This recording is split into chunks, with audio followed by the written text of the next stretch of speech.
और आइए शुरुआत कर रहे हैं आज की सबसे बड़ी खबर के साथ।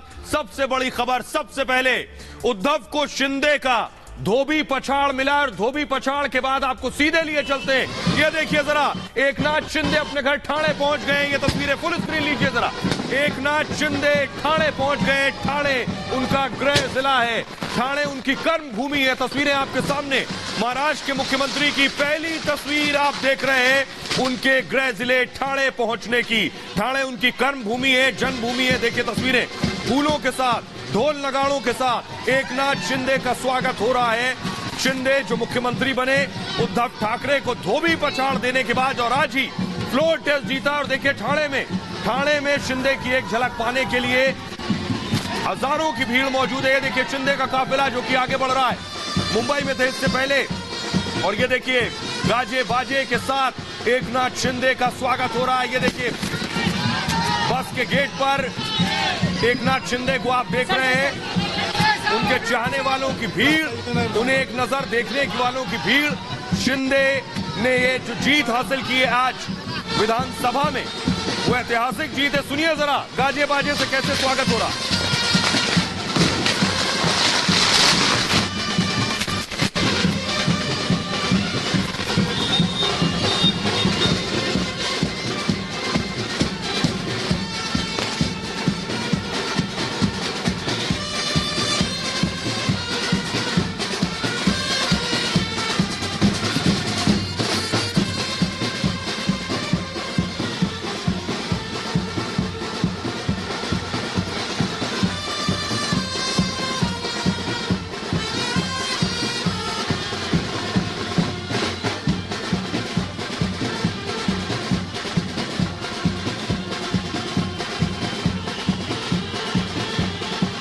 और ये देख रहे हैं पूरा ठाणे पोस्टर से पटा पड़ा है, पोस्टर लगे हुए हैं। एकनाथ शिंदे को देखने वालों की भीड़, ये देखिए पूरी बस गुलाब की पंखुड़ी से नहा चुकी है। इतनी फूलों की वर्षा हुई, इतनी गुलाब की बारिश हुई है। ये देखिए पटाखों का शोर आपको नजर आ रहा है, सुनाई दे रहा है। यानी होली, दिवाली, सारा जश्न एक साथ ठाणे में मन रहा है। ठाणे जो पहले दिन से एकनाथ शिंदे के साथ खड़ा है। ये आप देख रहे हैं शिंदे का भव्य स्वागत, तस्वीरें आप देख रहे हैं। एकनाथ शिंदे के स्वागत की तस्वीरें इस वक्त मैं आपको दिखा रहा हूं। गाजे बाजे के साथ उनका स्वागत हो रहा है। ठाणे के लोग एकनाथ शिंदे के समर्थक उनके साथ खड़े थे, खड़े हैं और आगे भी खड़े रहेंगे। तो एकनाथ शिंदे अपने घर पहुंच रहे हैं। आपको बता दें उनके घर में कौन कौन उनका इंतजार कर रहा है, आइए आपको दिखाने जा रहे हैं। सबसे पहले आपको बताते हैं शिंदे के परिवार के बारे में, आपको बताते हैं। ये देखिए पूरा परिवार शिंदे का घर पर इंतजार कर रहा है, पलक पावड़े बिछाए बैठा है। शिंदे परिवार की तस्वीर आप इस वक्त स्क्रीन पर देख रहे हैं। एकनाथ शिंदे का एक बेटा है श्रीकांत शिंदे, जो राजनीति में। शिंदे की पत्नी का नाम लता शिंदे है। सीएम शिंदे के पिता का नाम संभाजी शिंदे है और वो ठाणे में ही परिवार के साथ रहते हैं। शिंदे की मां का नाम गंगूबाई शिंदे है। आपको बताऊं 18 अप्रैल 2019 को शिंदे की मां का निधन हो गया था। आपको साथ ही यह भी बताऊं कि शिंदे के संघर्ष के बारे में जो कहानियां और किस्से हैं वो बताते हैं कि शिंदे कितने जमीन से जुड़े हुए हैं। ये तस्वीरें आप देख रहे हैं शिंदे के परिवार की, लेकिन कैसे शिंदे, ठाणे की तस्वीरें मैंने दिखाई, जो ठाणे शिंदे का स्वागत कर रहा है, जो ठाणे शिंदे का स्वागत कर रहा है। इसी ठाणे में शिंदे कभी ऑटो चलाया करते थे, इसी ठाणे में शिंदे रहते थे। वो तस्वीरें मैं आपको दिखा रहा हूं। लेकिन अभी देखिए शिंदे का पूरा सफर, ये जो आज शिंदे के सर पर आप साफा देख रहे हैं, ये कैसे चप्पलें घिसकर मेहनत करके इस दर्जे तक, इस कद तक, इस पद तक शिंदे पहुंचे। महाराष्ट्र के ठाणे में ही जन्म हुआ जहां शिंदे पहुंचे। आर्थिक संकटों का सामना किया है शिंदे ने ठाणे में ऑटो तक चलाया है, जहां की तस्वीरें आप देख रहे हैं, जहां हजारों लोग आज शिंदे का स्वागत कर रहे हैं। इन्हीं सड़कों पर शिंदे कभी ऑटो चलाया करते थे। लेबर कॉन्ट्रैक्टर तक का काम किया है एकनाथ शिंदे ने, मजदूरी तक कर चुके हैं एकनाथ शिंदे। मछलियां साफ किया करते थे। पहले भी मैंने आपको बताया शिंदे के बारे में। सियासत से सीएम शिंदे ने कभी संन्यास लेने का फैसला किया था। शिंदे के सामने एक दर्दनाक हादसा हुआ, उनके मासूम बच्चों का सतारा नाव हादसे में 2 बच्चों की उनकी मौत हो गई थी। 25 साल में कोई चुनाव एकनाथ शिंदे नहीं हारे, ये इनकी बड़ी उपलब्धि है। हिंदू के साथ मुसलमान भी एकनाथ शिंदे के समर्थक हैं। ठाणे में सुपरस्टार, सुपर हीरो की इमेज है एकनाथ शिंदे की। अब शिंदे महाराष्ट्र के मुख्यमंत्री हैं और कैसे उनके पहुंचने का जश्न मनाया जा रहा है ये मैंने आपको दिखाया। लेकिन मैं आपको बताऊं, ये जश्न ऐसा ही नहीं है। शिंदे ने आज बड़ी जीत हासिल की है। सबसे पहले मैं आपको दिखाने जा रहा हूं जिस शिंदे को आप खुश देख रहे हैं, यही शिंदे आज विधानसभा में रोते रोते अपने आप को रोका है। फुल स्क्रीन लीजिए जरा। त्यावेळेस शिंदे भावुक हो गया, सुनिए जरा। मला आधार दिला आनंद दिघे साहेबांनी, आनंद दिघे साहेबांनी मला आधार दिला।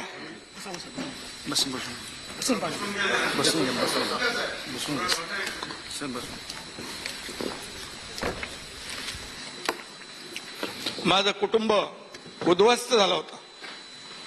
कशासाठी जगायचं, कोणासाठी जगायचं, मी ठरवलं आता फक्त माझं श्रीकांत आणि माझी पत्नी आणि आई वडील यांच्यासाठीच मी जगतो आता, बस। माझं आता काही राहिलं नाही। दुःखद प्रसंग आला, माझी 2 मुलं माझ्या डोळ्यासमोरून गेली।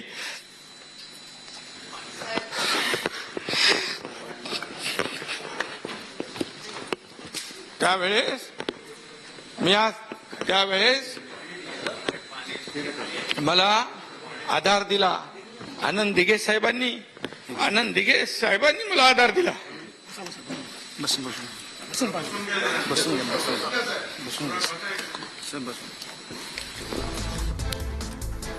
तो आज 2 लोगों की जीत हुई, एक एकनाथ शिंदे और दूसरे देवेंद्र फडणवीस। आपको याद होगा कभी देवेंद्र फडणवीस ने कहा था मैं समंदर हूं लौट कर आऊंगा। आज भी विधानसभा में उन्होंने ऐसा ही कुछ शेर मारा, सुनिए जरा। उतरता देख मेरे किनारे पर घर मत बसा लेना, मेरा पानी उतरता देख मेरे किनारे पर घर मत बसा लेना, मैं समंदर हूं लौट कर वापिस आऊंगा। दुनिया के सारे शौक पाले नहीं जाते, कांच के खिलौने हवा में उछाले नहीं जाते, कोशिशें करने से जीत होती है आसान, क्योंकि हर काम तकदीर के भरोसे टाले नहीं जाते। तो एक आप सुन रहे थे देवेंद्र फडणवीस को 2.5 साल पहले और एक अब आपको बताता हूं कैसे उद्धव को शिंदे का धोबी पछाड़ इस सदन में मिला है। आज यही तस्वीर थी, एकनाथ शिंदे, देवेंद्र फडणवीस और आदित्य ठाकरे, क्योंकि उद्धव ठाकरे विधान परिषद के सदस्य थे, विधानसभा के नहीं। इस्तीफा देने के बाद वो सदस्यता भी उन्होंने छोड़ दी। हुआ क्या सदन में, विधानसभा में शिंदे को बहुमत मिला है। बड़ी खबर यह है, सदन में उद्धव ठाकरे की करारी हार, करारी शिकस्त हुई है। विधायकों की गिनती से मतदान हुआ, हेड काउंट हुए असेंबली के अंदर। शिंदे को चाहिए थे 144 विधायक, 144 एमएलएस, लेकिन शिंदे को मिले कितने? 164 विधायकों का समर्थन मिला एकनाथ शिंदे को विधानसभा में, यानी बहुमत से 20 ज्यादा। उद्धव को सोचिए, उद्धव को 100 विधायक भी नहीं मिले, 100 विधायक भी जुटा नहीं सके उद्धव को। उद्धव सिर्फ 99 विधायकों का समर्थन उद्धव ठाकरे को मिला। शिवसेना के सिर्फ 15 विधायक उद्धव के साथ थे। ये वही उद्धव हैं जो कह रहे थे शिंदे गुट के 15 विधायक उनके साथ हैं, लेकिन सच में उनके भी सिर्फ 15 ही विधायक उनके साथ थे। कांग्रेस के 10 विधायक विधानसभा ही नहीं पहुंचे, सोचिए जरा। एनसीपी से अन्ना बनसोड़े, संग्राम जगताप गायब रहे विधानसभा से। अखिलेश के 2 विधायकों ने वोट तक नहीं किया। इतना ही नहीं, मूव कीजिए से, ओवैसी के भी 1 विधायक ने वोटिंग से किनारा कर लिया और महाविकास अघाड़ी के कुल 8 विधायकों ने वोट तक नहीं दिया। अब सोचिए असेंबली में क्या हाल था। फ्लोर टेस्ट में कुल 22 एमएलए एब्सेंट थे, अनुपस्थित थे। अब जरा सुनिए, हारने के बाद आदित्य ठाकरे क्या कह रहे हैं और एकनाथ शिंदे क्या कह रहे हैं, दोनों को सुनिए जरा। सवाल तो सबको पता है कि इनका क्या होगा, जवाब सबको पता है कि शिवसेना दुगनी नहीं कई सारे ताकत लेके इस विधान भवन में आएगी और यहाँ वापस भगवा लहराएगी। एवढा मी दादा 30 वर्ष 35 वर्ष या एकनाथ शिंदेने जीवाचं रान केलंय, रक्ताचं पाणी केलंय। मी 17 वर्षाचा होतो, बाळासाहेबांच्या विचारांनी मला वेड केलं आणि त्या विचारांनी मी प्रभावित झालो आणि शिवसैनिक झालो। तो शिंदे आज पूरे रॉ में थे। शिंदे आज विधानसभा में खड़े हुए फ्लोर टेस्ट के बाद और चुन चुन कर इशारों में उद्धव ठाकरे पर हमला किया, शिवसेना पर हमला किया, उनकी विचारधारा पर हमला किया और जिस विचारधारा के लिए वो लड़ रहे थे उस पर प्रहार किया। देखिए जरा, उद्धव ने अब तक बहुत कुछ बोला, शिंदे पर हमला किया, लेकिन शिंदे चुप रहे। लेकिन उद्धव ने क्या कहा, देखिए पहले। शिंदे शिवसेना के सीएम नहीं है, उद्धव ठाकरे ने कहा। उन्होंने कहा सत्ता के लिए रातों रात खेल हुआ है। उद्धव ने कहा मेरी पीठ पर खंजर घोंपा गया है। उद्धव ने कहा था शिवसेना खत्म करने का कदम खेल खेलने के बजाय जनता के बीच चलो, और हिम्मत है तो मध्यवर्ती चुनाव लड़ो। यानी उद्धव समझ रहे हैं आइए चुनाव लड़े तो शायद कुछ बात बन जाए। शिंदे ने आज जवाब दिया, बाला साहब का सपना पूरा हो गया है जीत के साथ, बीजेपी शिवसेना की सरकार बनी है। शिंदे ने कहा बाला साहब की सीख ने लड़ने की हिम्मत दी है, ताकत दी है। विधान परिषद मतदान के दिन उनके साथ दुर्व्यवहार किया गया, उन्होंने मुझे नेता सदन पद से हटा दिया। उद्धव पर हमला था ये। एक पॉइंट उन्होंने लोगों को चर्चा के लिए भेजा और एक और पॉइंट हमारे घरों में हमला करने का आदेश दिया। वो हमला जो महाराष्ट्र में हो रहा था, शिवसेना का कार्यकर्ता कर रहे थे। शिंदे के घर हमला करने वाला पैदा नहीं हुआ। शिंदे ने कहा 30 साल शिवसेना में दिन रात काम किया है और मैं ही था जिसने 16 डांस बार हटवा दिए थे और मेरे खिलाफ 100 से ज्यादा मुकदमे दर्ज कर दिए गए। इतना ही नहीं, गैंगस्टर मुझे मारने की फिराक में थे। शिंदे ने कहा मैं नहीं रुका। दिघे ने, आनंद दिघे ने उन शेट्टी यानी बार मालिकों को चिताया, चेतावनी दी कि खरोच भी शिंदे को आई तो इसकी कीमत चुकानी होगी। तो शिंदे ने यह हमला किया। अब मैं आपको सुनवाता हूं, जरा सुनिए। शिंदे ने आज कहा भी, उन्होंने कहा कि उद्धव ठाकरे के साथ यानी महाविकास आघाड़ी के साथ उनका दम घुट रहा था। सुनिए जरा। साहब ठाकरे जी का हिंदुत्व आप जानते हैं, आपको बताने की जरूरत नहीं है। वो हिंदुत्व जो है, वो विचारधारा जो है, उसमें जो है महाविकास आघाड़ी में सबका दम घुट रहा था सभी लोगों का। तो उसमें सब लोगों ने सांस, खुली सांस लेने की कोशिश की है और हिंदुत्व के बावजूद डेवलपमेंट का मुद्दा भी, जो विकास है राज्य का विकास, उसे भी हम लोग प्राथमिकता देने वाले। और पहले दिन से एक आरोप विपक्ष लगा रहा है एकनाथ शिंदे पर और फडणवीस पर कि ये ईडी की सरकार। ये देखिए, एम्बियंस दीजिए। जब विधानसभा में टेस्ट हो रहा था उस दौरान जो विपक्ष है वो ईडी के नारे लगा रहा था, यानी इन्फोर्समेंट डायरेक्टरेट। तो आज देवेंद्र फडणवीस ने भी बताया, देवेंद्र फडणवीस ने कहा कि ये ईडी की ही सरकार है। देवेंद्र फडणवीस ने बाकायदा इसकी परिभाषा बताई। आइए आपको बताता हूं कि कैसे ये ईडी की सरकार है और क्या डेफिनेशन देवेंद्र फडणवीस बता रहे हैं इस ईडी का। उनका कहना है, ये आप देख रहे हैं, फडणवीस और शिंदे, महाराष्ट्र में ईडी की सरकार है। देवेंद्र फडणवीस ने भी कहा कैसे सदन में उद्धव गुट लगातार नारे लगा रहा था, महाराष्ट्र विधानसभा में ईडी के नारे लग रहे थे, वोटिंग के दौरान ये नारे लगाए जा रहे थे और स्पीकर चुनाव हुआ तब भी ईडी के नारे लग रहे थे। विपक्ष ईडी के इस्तेमाल का दरअसल आरोप लगा रहा था। विपक्ष को आज देवेंद्र फडणवीस ने जवाब दिया, ये ईडी की ही सरकार है। हाँ, महाराष्ट्र में ईडी की मदद से सरकार बनी है। उद्धव गुट को समझाया ईडी का मतलब ई फॉर एकनाथ और डी फॉर देवेंद्र, यानी ई और डी, ये ईडी की सरकार है। सुनिए जरा फडणवीस को एक बार। मला असं वाटतं की आपण सगळे राजकीय विरोधक आहोत, आपण शत्रू नाही आहोत। मगाशी आता काही लोक इकडच्या लोकांवर ईडी ओरडत होते, हे खरंच आहे।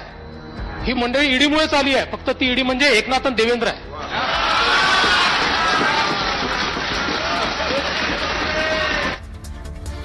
और आइए अब मैं आपको बताने जा रहा हूं, एकनाथ शिंदे मुख्यमंत्री बन गए।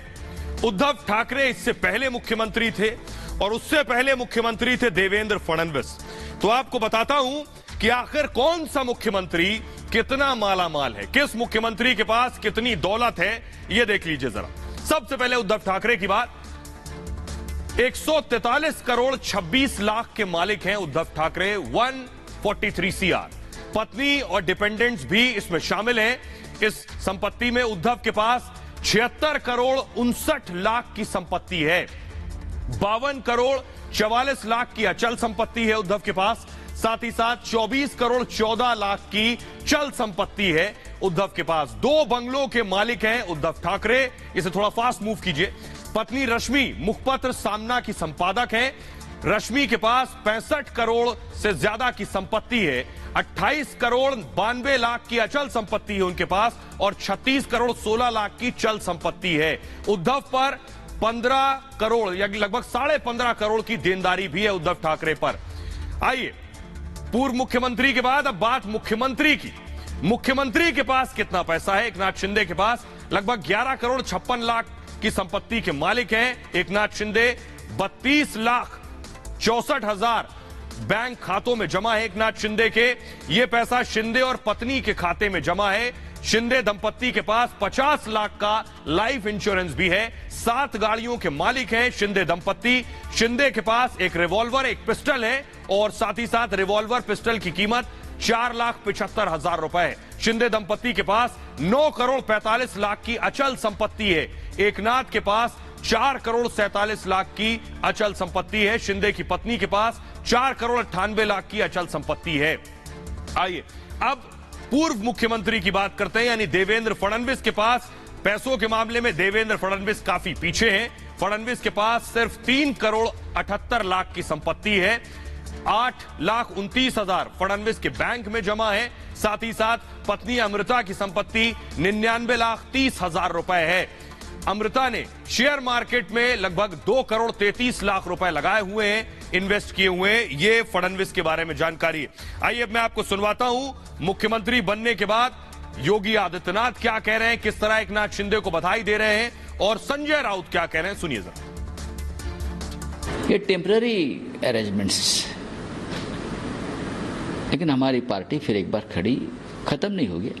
फिर एक बार हम काम शुरू करेंगे, गांव-गांव में जाएंगे, कार्यकर्ताओं से मिलेंगे। लेकिन गांव-गांव में फिरना मुश्किल है ये लोगों का जो छोड़कर चले गए। भारतीय जनता पार्टी को जो जनादेश प्राप्त हुआ था, उस जनादेश के प्रति वहां के जनप्रतिनिधियों की प्रतिबद्धता का एक उदाहरण है और मैं इसके लिए महाराष्ट्र के माननीय मुख्यमंत्री जी को और वहां के उप मुख्यमंत्री जी को हृदय से बधाई भी देता हूं। देखिए, बीजेपी एक एमएलए किडनैपिंग गैंग बन चुकी है और उसका काम, जैसे हमारे यहाँ ट्रेनों में जहर खुरानी गिरोह चलता है, वैसे ही पूरे देश में जहर खुरानी का गिरोह चला रहे हैं लोग, नफरत का। और आइए अब आगे बढ़ते हैं। एकनाथ शिंदे अपने घर ठाणे पहुंच चुके हैं। बहुत दिन तक घर से दूर थे, सूरत गए, फिर गुवाहाटी गए, फिर गोवा गए और वापस अब मुंबई से ठाणे पहुंच चुके हैं। खबरों में आगे बढ़ते हैं और अब बात एक और मुख्यमंत्री की। जी हां, बुलडोजर बाबा का शतक, योगी आदित्यनाथ 2.0 गवर्नमेंट के 100 दिन पूरे हो गए। योगी आदित्यनाथ प्रेस कॉन्फ्रेंस कर रहे थे, बता रहे थे कि 100 दिन में क्या क्या काम किए सरकार ने। लेकिन यहां योगी प्रेस कॉन्फ्रेंस कर रहे थे और सहारनपुर में क्या हो रहा था, अगली तस्वीर दिखाइए जरा। सहारनपुर में बुलडोजर अपने काम में लगा था। बाबा का बुलडोजर रुकने वाला नहीं है, ये देखिए जरा। सहारनपुर में एक एमएलसी पूर्व विधायक के घर पर बुलडोजर चल रहा है। ये छोटा मोटा घर नहीं है, ये विधान परिषद सदस्य यानी एमएलसी पूर्व विधायक, उनके घर पर योगी ने बुलडोजर चलवाया है। तो अब आप अंदाजा लगाइए, योगी के बेशक 100 दिन पूरे हो गए हो, योगी बता रहे हो क्या क्या किया 100 दिन में, लेकिन बुलडोजर नहीं रुक रहा। तो बताऊं आपको, योगी 2.0 के 100 दिन पूरे हुए लेकिन बुलडोजर नहीं रुकने वाला है। एक्शन में योगी का शासन प्रशासन अभी भी लगा हुआ है। एमएलसी हाजी इकबाल के घर पर दरअसल बुलडोजर चलाया गया है। सहारनपुर के जनकपुर इलाके में है हाजी का घर और हाजी और रिश्तेदारों के 3 मकानों पर यह कार्रवाई की गई है। आपको बताऊं, प्रशासन ने नोटिस के बाद बुलडोजर की कार्रवाई की है और प्रशासन ने हाजी की 125 करोड़ की संपत्ति भी जब्त कर ली है। हाजी के भाई महमूद और बच्चों पर भी कई मामले दर्ज हुए हैं। हाजी के 2 बेटे अब भी जेल की सलाखों में कैद हैं, जबकि 2 बेटे गैंगस्टर एक्ट लगने के बाद से फरार बताए जा रहे हैं। यूपी में खनन माफिया के नाम से कुख्यात है हाजी इकबाल। साथ ही साथ खैर की लकड़ी चोरी से शुरू हुआ हाजी का आपराधिक सफर जो अभी तक जारी है। हाजी की किस्मत तब पलटी जब बीएसपी में उनकी एंट्री हुई और बीएसपी में वो मायावती के खासम खास बन गया, जिसके बाद से फिर सहारनपुर से खनन के पट्टों में उसकी तूती बोलने लगी और यूपी में खनन के धंधे पर उसका एक छात्र राज हो गया। आइए आपको सुनाए और देखते देखते अकूत संपत्ति का मालिक बन गया हाजी इकबाल। जरा सुनिए पुलिस क्या कह रही है, यानी रजनीश मिश्रा जो कि अपर जिला अधिकारी है सहारनपुर के, और योगी आदित्यनाथ क्या कह रहे हैं यूपी में जो इस तरह के बुलडोजर एक्शन हुए, दोनों को सुनिए।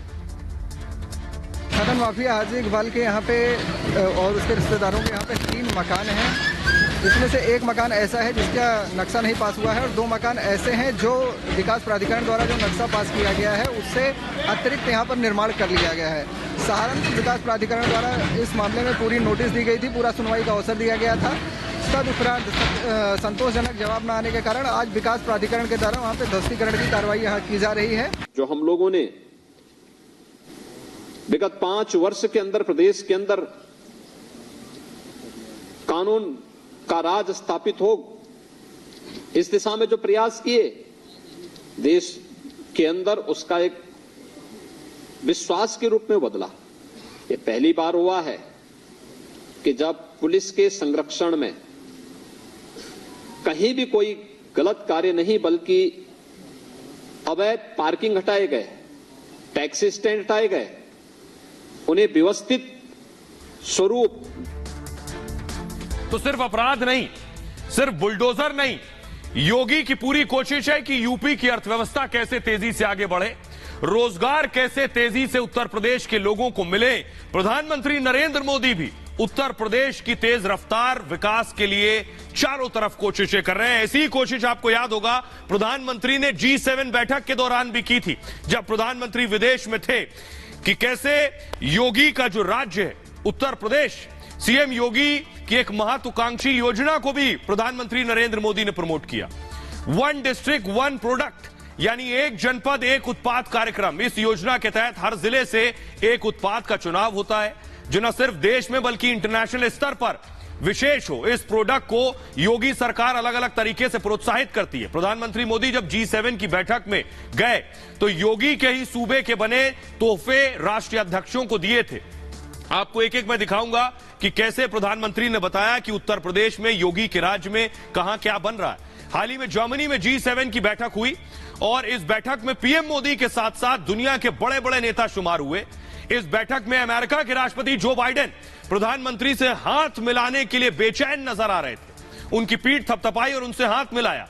इसी बैठक के बाद आपको बताऊं कि राष्ट्रपति बाइडेन को प्रधानमंत्री नरेंद्र मोदी ने गिफ्ट दिया था, एक तोहफा दिया था, और यह गिफ्ट जो था यह योगी के यूपी का ही बना था। ये जो आप देख रहे हैं उत्तर प्रदेश का बना हुआ तोहफा प्रधानमंत्री मोदी ने बाइडेन को दिया। मोदी ने बाइडेन को गुलाबी मीनाकारी ब्रोच तोहफे में दिया। यह वही ब्रोच है जो प्रधानमंत्री मोदी योगी के वाराणसी से बाइडेन के लिए लेकर गए थे। इसके बारे में आपको बताऊं, राष्ट्रपति बाइडेन को पीएम ने यह ब्रोच गिफ्ट किया। यह खास गिफ्ट गुलाबी मीनाकारी ब्रोच है और इसे उत्तर प्रदेश के वाराणसी में तैयार किया गया था। ब्रोच के साथ कफलिंग सेट भी उपहार में प्रधानमंत्री ने दिया। फर्स्ट लेडी के लिए भी पीएम गिफ्ट लेकर गए थे। गुलाबी मीनाकारी वाराणसी का जीआई टैग की गई कला है। इतना ही नहीं, सिर्फ एक गिफ्ट नहीं था, मैं आपको बताऊं, सारे गिफ्ट उत्तर प्रदेश से गए थे। उत्तर प्रदेश के जिन शहरों की, जिन जिलों की जो खासियत है उसे प्रमोट करने के साथ प्रधानमंत्री सारे तोहफे लेके गए। सिर्फ बाइडेन ही नहीं, G7 मीटिंग के दौरान फ्रांस के राष्ट्रपति इमैनुअल मैक्रों के साथ भी प्रधानमंत्री मोदी का दोस्ताना दिखाई दिया था। दोनों एक दूसरे को गले लगाते भी दिखे थे और बाद में एक साथ चाय पीते भी नजर आए थे। तो अपने दोस्त मैक्रों के लिए भी प्रधानमंत्री मोदी योगी के यूपी में बने गिफ्ट लेकर गए थे। ये जो तस्वीर आप देख रहे हैं अपनी टीवी स्क्रीन पर, यह वही गिफ्ट है जो प्रधानमंत्री मोदी ने अपने दोस्त फ्रांस के राष्ट्रपति मैक्रों के लिए लखनऊ, जी हां, यूपी की राजधानी लखनऊ से लिया और लखनवी गिफ्ट मैक्रों को तोहफे में दिया। अब जरा देखिए गिफ्ट क्या था, यह मैं आपको दिखाने जा रहा हूं। मैक्रों को लखनऊ से क्या लेकर दिया प्रधानमंत्री नरेंद्र मोदी ने, देखिए जरा यह गिफ्ट कौन सा है। ये आपके सामने टेबल पर नजर आ रहे हैं। ये जो गिफ्ट आप देख रहे हैं प्रधानमंत्री नरेंद्र मोदी ने दिए, ये लखनऊ में खरीदे। जरदोजी बॉक्स में ITR की बोतलें गिफ्ट की थी पीएम मोदी ने। कैरियर बॉक्स को लखनऊ में बाकायदा इसे तैयार किया गया था। जरी जरदोजी बॉक्स पर फ्रांस का झंडा लगा हुआ था। खादी, रेशम और सैटिन पर हाथ से कढ़ाई की गई थी। पारंपरिक इंडो फारसी कमल के फूल भी इस पर बनाए गए थे। ये फूल हाथ से काशीदकारी भी की गई थी। इसमें बाकायदा पूरे भारत में मशहूर है। ये लखनऊ की काशीदकारी पूरे भारत में और दुनिया के बाहर भी फेमस है। तो ये प्रधानमंत्री ने दिया था फ्रांस के राष्ट्रपति को। इतना ही नहीं, ब्रिटेन के प्रधानमंत्री, उनको भी खास तोहफा पीएम ने दिया, वो भी योगी के यूपी का था। यानी यूपी किस तेजी से आगे बढ़ रहा है। G7 की बैठक में पीएम मोदी ने ब्रिटेन के प्रधानमंत्री बोरिस जॉनसन से भी मिले और योगी के यूपी से ही बोरिस जॉनसन के लिए भी उपहार लेकर गए थे। पीएम मोदी ने बोरिस जॉनसन को एक खास टी सेट गिफ्ट किया। यह टी सेट भी उत्तर प्रदेश के एक जनपद, एक उत्पाद योजना के तहत बाकायदा बनाया गया था। ये जो टी सेट देख रहे हैं, सोचिए उत्तर प्रदेश के बुलंदशहर में, जी हां, यूपी के बुलंदशहर में देखिए ये टी सेट बनाया गया और हाथ से इस टी सेट को रंगा गया है। इस टी सेट को प्लैटिनम पेंट किया गया। प्लैटिनम पेंट भी खास वजह से किया गया था और इस साल ब्रिटेन की महारानी की प्लैटिनम जुबली भी है। तो जिसका ताल्लुक यूपी के जिस जिले से, प्रधानमंत्री वही सारे तोहफे लेकर गए थे कि उत्तर प्रदेश और इनके जिलों का नाम विदेश में हो और उत्तर प्रदेश में किस तरह से इकोनॉमी और अर्थव्यवस्था रफ्तार पकड़े, इन जिलों से जुड़े हुए ये रोजगार तेजी से आगे बढ़े। G7 की बैठक में शामिल होने वाले एक और देश के प्रधानमंत्री फूमियो किशिदा के लिए प्रधानमंत्री मोदी गिफ्ट लेकर पहुंचे। यह गिफ्ट भी यूपी से था, एक ऐसा गिफ्ट जो मुगल काल से यूपी में बनाए जा रहे हैं। प्रधानमंत्री मोदी ने जापान के पीएम को काली मिट्टी से बने बर्तन गिफ्ट किए थे। यह एक दुर्लभ कला है जिसे अब तक उचित बाजार नहीं मिल पाया, लेकिन पीएम मोदी और सीएम योगी की जोड़ी उत्तर प्रदेश के उन उत्पादों को वैश्विक मंच दे रही है। आपको बताऊं कि जापान के पीएम को काली मिट्टी के बर्तन गिफ्ट किए गए, जो आप देख रहे हैं इस वक्त स्क्रीन पर। यूपी के निजामाबाद में ये बर्तन बनाए गए। मुगल काल से ही ऐसे बर्तन बनाए जाते हैं और विशेष तकनीक की मदद से काला रंग उभारा जाता है। मिट्टी के बर्तन को ओवन के अंदर भी रखा जा सकता है और सुनिश्चित किया जाता है कि ओवन में ऑक्सीजन ना हो। उच्च तापमान पर काली मिट्टी के बर्तन बनते हैं। अभी तक इस कला को उचित बाजार नहीं मिला है और प्रधानमंत्री की कोशिश है कि कैसे इसे उचित बाजार मिले। और इतना ही नहीं, आगे देखिए जरा, कुछ और मेहमानों से मिले प्रधानमंत्री मोदी, उन्हें भी योगी के सूबे का तोहफा दिया। ये आप देख रहे हैं जर्मन चांसलर ओलाफ स्कोल, जिनसे प्रधानमंत्री G7 में मिले और इन्हें क्या दिया, जरा इनका गिफ्ट दिखाइए।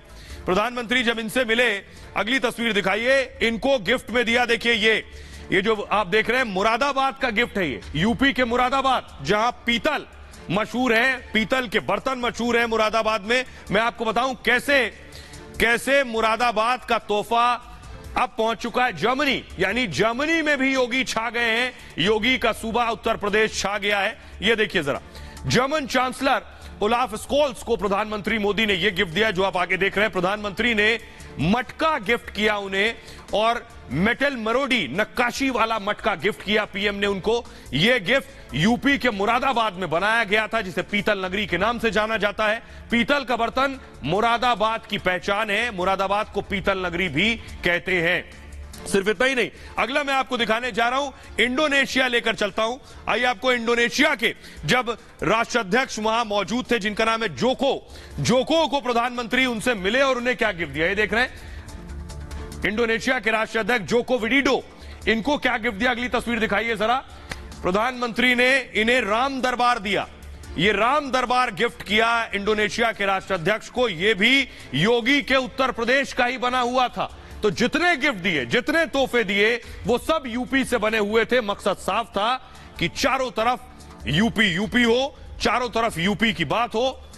देखिए जरा, मैं आपको दिखाने जा रहा हूं, ये आप आगे राम दरबार देख रहे हैं। इंडोनेशिया के राष्ट्रपति को यह गिफ्ट दिया प्रधानमंत्री नरेंद्र मोदी ने और राष्ट्रपति जोको विडोडो को यह तोहफा सौंपा है। यह प्रधानमंत्री ने उपहार में राम दरबार दिया। यह कहां का बना हुआ था आपको बताऊं, वाराणसी, काशी, प्रधानमंत्री जहां से सांसद है वहां का बना था राम दरबार। लकड़ी से बनी राम दरबार की मूर्ति पीएम ने गिफ्ट की है इंडोनेशिया के राष्ट्राध्यक्ष को। लेकिन मैं आपको बताऊं, ये जो मैं आपको बता रहा था और दिखा रहा था, इसका मकसद ये था कि योगी आदित्यनाथ ये सोच रहे हैं कि उत्तर प्रदेश को उसका जो जिला जिस मामले में वो मशहूर है, जिस जिले में जो काम है उसी को रफ्तार देकर आगे बढ़ाएं। और यूपी अर्थव्यवस्था में कहां पहुंचा है देखिए जरा, ये आप देख रहे हैं अर्थव्यवस्था को $1 ट्रिलियन का लक्ष्य रखा है योगी आदित्यनाथ ने। पिछले 5 साल में यूपी का बजट दोगुना कर दिया गया है। 5 सालों में यूपी की विकास दर भी दोगुनी हो गई है। इसके अलावा 5 सालों में प्रति व्यक्ति आय भी यूपी की डबल हो गई है। ये बहुत बड़ा अचीवमेंट है। 5 नए एयरपोर्ट बनाने का काम शुरू कर दिया गया है। देश में 5 एक्सप्रेस वाला पहला राज्य बन गया उत्तर प्रदेश। 100 दिनों में 10,000 युवाओं को नौकरी दी गई है और स्वरोजगार पर 16,000 करोड़ रुपए खर्च किए गए हैं। 100 दिन में 8 लाख किसानों को फसल कर्ज दिया गया है। 100 दिनों में 1 लाख आवासों का निर्माण हुआ, 1,08,000, और प्रधानमंत्री योजना के तहत 11 लाख गरीबों को घर दिए गए हैं। 100 दिन में 80,000 करोड़ की परियोजनाएं शुरू की गई हैं। सुनिए जरा योगी आदित्यनाथ क्या कह रहे हैं इस पर, सुनिए। उत्तर प्रदेश को आगामी 5 वर्ष के अंदर $1 ट्रिलियन की इकोनॉमी के समकक्ष पहुंचाने में योगदान दे सकेगा, वह कार्यक्रम भी हम लोगों ने सफलतापूर्वक प्रदेश के अंदर आगे बढ़ाया। आज उत्तर प्रदेश को देश की सबसे बड़ी अर्थव्यवस्था के रूप में स्थापित करने के इस लक्ष्य को आगे बढ़ाते हुए हम लोगों ने अगले 5 वर्ष की जो कार्य योजना तैयार की है, इसमें 100 दिन के जो लक्ष्य तय किए गए थे, उन लक्ष्यों को सफलतापूर्वक आगे बढ़ाने का कार्य भी वर्तमान में हम लोग कर रहे हैं, जो उत्तर प्रदेश की प्रगति और समृद्धि की दृष्टि से अत्यंत महत्वपूर्ण है। तो योगी आदित्यनाथ को आप सुन रहे थे 100 दिन पूरे होने पर प्रेस कॉन्फ्रेंस की। खबरों में आगे बढ़ते हैं। आज की एक और बड़ी खबर यह है कि हिंदू सहिष्णुता की परीक्षा कब तक, ये तस्वीरें बना दीजिए, सोशल मीडिया पर डाल दीजिए, फिल्में बना दीजिए, हिंदू आस्था का अपमान कर लीजिए, खिलवाड़ कर लीजिए, कब तक इन चीजों को बर्दाश्त किया जाए। तस्वीर देखिए जरा, ये आप देख रहे हैं मां काली का पोस्टर आप देख रहे हैं और हाथ में सिगरेट है, हाथ में सिगरेट है। ये मैं आपको दिखा रहा हूं, ये मां काली का वीडियो दिखाइए प्लीज। ये आप देख रहे हैं, ये बाकायदा एक फिल्म बनाई गई है। उस फिल्म में मां काली के इस अवतार को दिखाया गया, उनके हाथ में सिगरेट है और LGBT का उनके हाथ में झंडा भी है। पूरी खबर मैं आपको बताऊं कि, लेकिन सवाल बुनियादी यह है कि मां काली का अपमान क्यों? जिसका मन करे, जब मन करे, वो हिंदू आस्था पर चोट करे। उसे पता है कि हिंदू सहिष्णु है, कोई फर्क नहीं पड़ने वाला। देखिए जरा, ये आप देख रहे हैं बीच में तस्वीर, ये डॉक्यूमेंट्री का ट्रेलर है। सोचिए जरा, डॉक्यूमेंट्री काली के पोस्टर पर विवाद शुरू हो गया। 2 जुलाई को यह पोस्टर बाकायदा जारी किया गया। कनाडा फिल्म फेस्टिवल में इस पोस्टर को लॉन्च किया गया। पोस्टर में देवी काली को सिगरेट पीते हुए दिखाया गया है। पोस्टर में देवी काली के एक हाथ में त्रिशूल है, देवी काली ने दूसरे हाथ में LGBT का झंडा ले रखा है। समलैंगिकता के समर्थन वाला झंडा है ये। और पोस्टर देखकर सोशल मीडिया पर लोगों में गुस्सा है, लोग भड़क गए, जो लाजमी भी है। धार्मिक भावनाओं को ठेस पहुंचाने का आरोप लगाया गया है। डॉक्यूमेंट्री निर्माता की गिरफ्तारी की मांग हो रही है कि आखिर हिंदू आस्था पर चोट करने वाले को जेल कब भेजा जाएगा। इसके खिलाफ बाकायदा शिकायत दर्ज हो गई है। शिकायत से काम नहीं चलेगा, ऐसे लोगों के खिलाफ सख्त कार्रवाई की जरूरत है। ये पहली शिकायत की कॉपी मैं आपको दिखा रहा हूं। अगली तस्वीर दिखाइए जरा। अगली शिकायत की कॉपी अजय गौतम के जरिए, धर्मगुरु जो है उनके जरिए दर्ज कराई गई है। लेकिन मैं आपको सुनाऊं, अब मैं आपको बताऊं कि आखिर ये कौन है जिन्होंने ये मां काली का इस तरह का डॉक्यूमेंट्री तैयार की है। आपको दिखाने जा रहा हूं, देखिए कौन है। इनका नाम है लीना मणिमेकलाई। लीना पहले भी कई विवादित डॉक्यूमेंट्री बना चुकी हैं। 2002 में मथम्मा शॉर्ट डॉक्यूमेंट्री से इन्होंने करियर की शुरुआत की थी। इनका क्या मकसद? सिर्फ मां काली का अपमान करके पब्लिसिटी बटोरना है। फिल्म निर्माता के साथ साथ ये अभिनेत्री भी हैं। लीना की पहली फीचर फिल्म सेंगडल थी और 2011 में बनी सेंगडल फिल्म भी उस वक्त विवादों में रही थी। लीना कविताएं भी लिखती हैं और लीना के 5 कविता संकलन अब तक प्रकाशित हो चुके हैं। मूव कीजिए इसे। और लीना के बारे में आपको बताऊं कि लीना मेरे पास, उन्होंने क्या कहा, लीना ने कहा मेरे पास खोने के लिए, ट्वीट किया इस पूरे विवाद के लिए बात, उन्होंने कहा मेरे पास खोने के लिए कुछ नहीं है, मैं हमेशा निडर लोगों के साथ आवाज उठाऊंगी, इसकी कीमत मेरी जिंदगी है तो मैं वो भी दे दूंगी। यह फिल्म एक ऐसी घटना की कहानी है जिसमें एक शाम काली प्रकट होती हैं और टोरंटो की सड़कों पर घूमने लगती हैं। आप पिक्चर देखोगे तो आप मेरे अरेस्ट के लिए नहीं बल्कि मेरे लिए प्यार करने वाले ट्वीट करेंगे। अब तक लोगों को ऐसा नहीं लगा है। जरा सुनिए, धर्मगुरुओं में खासा गुस्सा है, सुनिए एक बार। के ऊपर केस भी डालना और ऐसा अपमानित करना ये ठीक नहीं है, ये गलती कर रहा है। तुरंत क्षमा मांगना, क्षमा मांग करके फिर वापस पोस्टर सही से करना, इस निर्देशन देने के लिए सुप्रीम कोर्ट को रिक्वेस्ट करता हूं। अगर उनके भक्त अगर जो कानून को हाथ में ले लिए तो आखिर क्या अंजाम होगा। माननीय सर्वोच्च न्यायालय से और माननीय जो सरकार में बैठे हुए, जो संवैधानिक पद पे बैठे हुए हमारे मंत्रीगण हैं, सरकार है, प्रधानमंत्री मोदी जी से मेरा निवेदन है कि इसको स्वतः संज्ञान में लेते हुए तत्काल इस फिल्म पे प्रतिबंध। और आइए अब मैं आपको बताने जा रहा हूं कि आखिर किस किस ने क्या क्या गुस्सा प्रकट किया है। सबसे पहले साध्वी प्राची, उन्होंने लिखा लीना मणिकलाई की गिरफ्तारी होनी चाहिए, साध्वी प्राची का कहना है। अशोक पंडित फिल्म निर्माता लिख रहे हैं लीना अर्बन नक्सल गैंग से इसलिए हिंदू देवी देवताओं का अपमान कर रही हैं। अशोक पंडित के अलावा अरित्रा साहा ने लिखा है ये लोग हमारे सब्र की परीक्षा ले रहे हैं। और वरुण ने लिखा है क्या ऐसे पोस्टर सिर्फ हिंदू धर्म के लिए हैं। रणबीर लिख रहे हैं हिंदू देवी देवताओं का अपमान नहीं सहेगा हिंदुस्तान। आइए अब मैं आपको बताने जा रहा हूं कि कैसे ये डायरेक्टर जो है फिल्म की, जो हिंदुओं के लिए, आस्था के लिए भड़काऊ ट्वीट कर रहे थे, जुबैर जो पिछले दिनों कस्टडी में आए, ये जुबैर की समर्थक है जिन्होंने हिंदुओं के लिए ऐसे ट्वीट किए जिससे उनकी आस्था को चोट पहुंचाया जाए। ट्वीट दिखाइए जरा जल्दी से, वो ट्वीट जो जुबैर के लिए ट्वीट किया है वो ट्वीट मैं आपको दिखाने जा रहा हूं, जल्दी से आइए। वो ट्वीट क्या किए हैं लीना ने, वो ट्वीट लीना ने लिखा है जुबैर के समर्थन में, क्या बीजेपी नई जेल बना रही है। उन्होंने लिखा है या पूरे देश को एक बड़ी जेल में बदलने की योजना है, रोज पत्रकारों की गिरफ्तारी डरावना है। ये ट्वीट जो था ये जुबैर के समर्थन में था। ये बताता है कि कैसे एक तरह की सोच वाले हिंदू आस्था पर सीधा हमला करते हैं। बहरहाल ये भारत की बात है, मैं इतना ही। आप अपना बहुत ख्याल रखिए। एक छोटे से ब्रेक के लिए रुक रहे हैं, लौट रहे हैं कुछ और बड़ी खबरों के साथ।